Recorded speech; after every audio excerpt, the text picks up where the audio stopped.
Здравейте, приятели!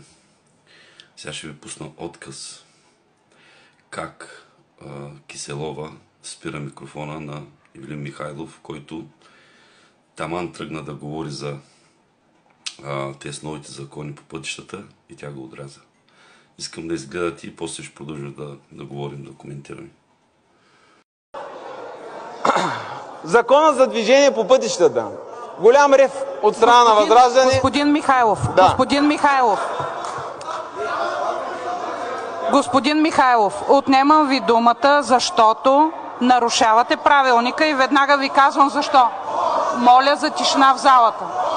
Господин Михайлов, веднага ще ви обясня защо. Не. Когато четете Гьоте, правите проблеми с кворума, когато говорите за Гьоте. Ще ме изслушате ли? Ще ме изслушате ли?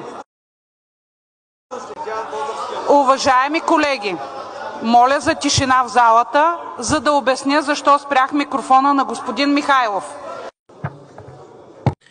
Ето, хора, видяхте ли за какво става дума?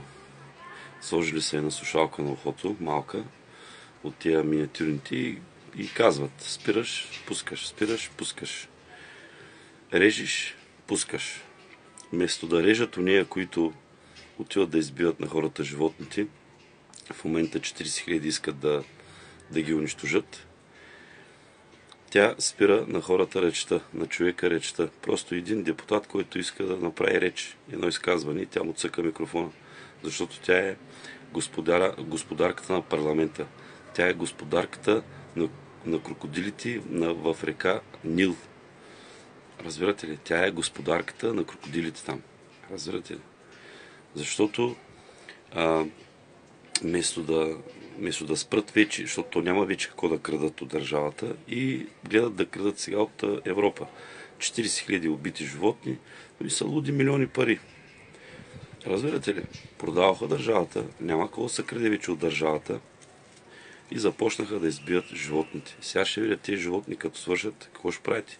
Ще почнете да избивате народа ли? Ще измислите пак някаква болест на всеки умрял човек да вземете пари. Така ли? Голяма мафия излязохте ви, бе. Депресирате хората по улиците. Полицаи вземат книжки, отнемат на хората шофьорски книжки за най-малкото. Като имате зъб на някой, пращате полиция. Като имате нещо проблем с някой, пращате полиция. Спират го и се намерят причина да им спрат колите от движение. Само това ли е? Само това ли е, госпожа Киселова?